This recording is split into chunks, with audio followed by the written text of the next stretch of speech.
It's been 50 years today since Nigeria was plunged into a deadly civil war.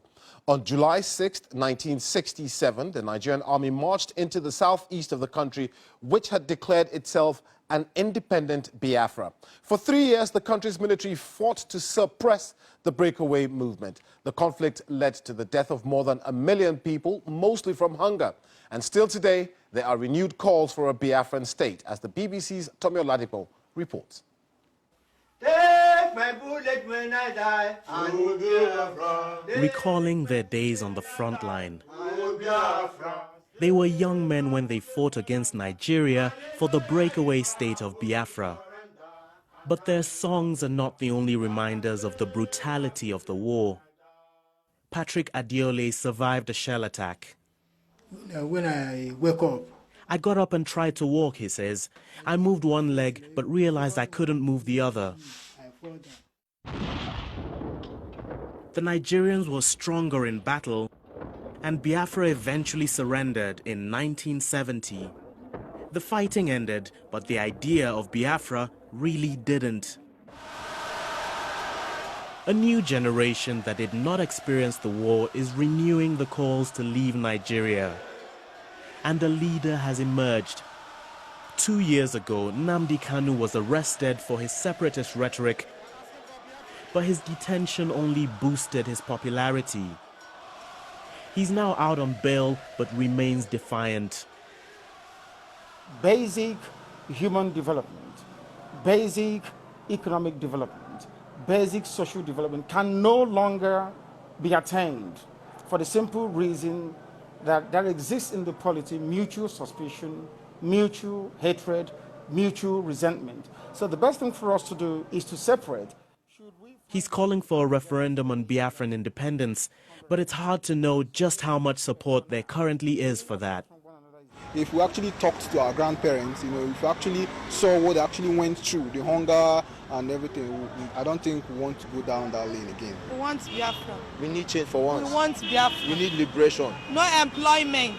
People are very, very unhappy. Nobody's happy in this country. Things are so tough for everybody. So if we have a smaller entity where we can assess things, that are available for all, I think it's going to be better.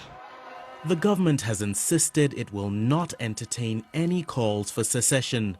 Igbo leaders have also called for a united Nigeria where there's equality.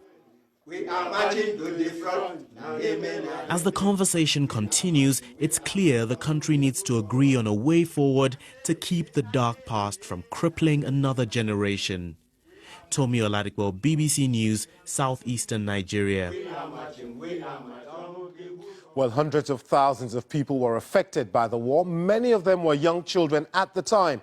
I caught up with Philip Effiong Jr., who is the son of the vice president of Biafra, Philip Effiong. I started by asking him what he remembers most about the war. I remember the planes bombing. That's the one thing that stands out. The planes bombing, having to run away from them. I remember Enugu being shelled. And I remember clearly I was playing with my brothers and we thought it was thunder at first. Then we realized that it was shells were landing and, the movements were just constant. I think we must have lived in at least 5 different cities or towns during the war. Do you think the wider world had an inkling of what was happening inside Biafra? Most of the outside world didn't. Some did, and you've got to give credit to places like Ireland. The church, made that possible. The Catholic Church has had a long philanthropic tradition, so that helped spread the word. Do you think Nigeria or Nigerians have learned their lessons from the Biafran War? No. Absolutely not. We're perhaps more divided than we ever were. I mean, first of all, the war wasn't about unity, but it even divided us more. To this day, people can talk about, having friends from different ethnic groups. So when you look at things like elections, for instance, or the fact that if I went and lived in a different state, there'd be restrictions in the kinds of positions I could hold. You find out that no, the concept of unity has not actually been realized. Do you think now is the right time for Biafrans to be allowed to set up their own state? Well, first of all, I don't have the details. You know, I've followed them a little bit. I think there's something fundamentally wrong with their approach. One being the fact that they make it an Igbo problem. First of all, they've bought into the propaganda that the enemy tried to sell. And that propaganda was that, oh, these Igbo people are out to take over Nigeria and dominate the minorities that live around them. You know, they're evil people and they're trying to disunite us. And, you know, to say this was an Igbo, or for people to make it out as if it's an Igbo issue, you know, buys into that propaganda, you know. So it wasn't, of course. Minorities were extremely involved, died, suffered, played major roles.